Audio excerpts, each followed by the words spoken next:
Well, new at 4, more protests across the country against President-elect Donald Trump. This video shows a massive gathering today of high school students in San Francisco. They shut down popular streets as part of this demonstration.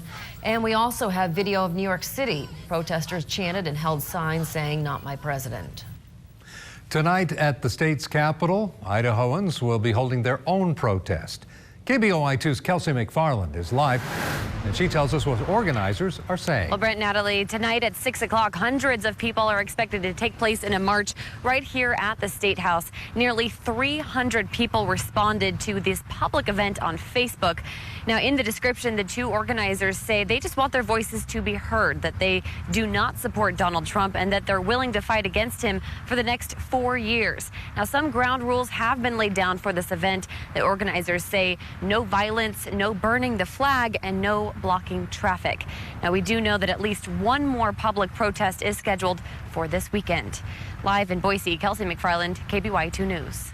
Many people are wondering what it's going to take for our nation to unite. KBOI2's Amika Osumi went out to talk with you, the viewers, to see how our community thinks we will move forward now that the election is indeed over.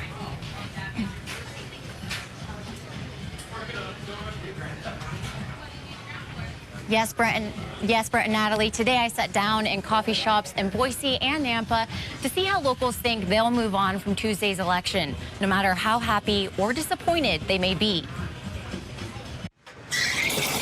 In Boise, I sat down with Matt, Kathy, and Kara, all strangers, but they seem to all agree it'll take effort from both sides to move on after this election. Kara says we need to start having calm discussions with those we may not agree with. Those opinions. And when we do try to talk to people from the other side, it just like flares up into craziness almost immediately, it seems like. And so trying to find a way to communicate without getting defensive and angry for both sides, I think is going to be really, really important in the coming years. Matt agrees, but says it's not necessarily going to be easy for him. Myself, I'm still not quite ready for that yet. I know it's coming. I'm still in a little bit of shock. Both Matt and Kathy say they want to try to educate themselves more about other people's points of view. Kathy says she's really only heard Trump's rhetoric, but is willing to start learning more about him. Maybe learn a little bit, learn about my enemy maybe right now, and maybe he'll soften a little bit. In Nampa, Kevin, Lucia, and Kristen sat down with me. Kevin says it's time to accept that Trump is the presidential-elect. We can't talk about the what-ifs. We have to respect the decision that the voters made. Lucia mentioned the protests happening around the country.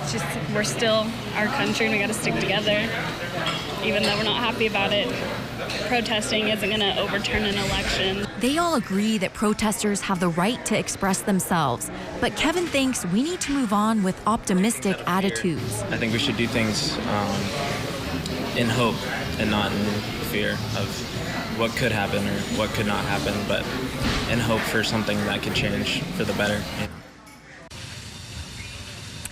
Natalie and Brent, because this election shocked many, it looks like it's going to take a while for the nation to settle, but both groups I talked to here locally were very understanding of each other's feelings and look forward to moving on from here. Live in Boise, I'm Amika Osumi, KBOI 2 News.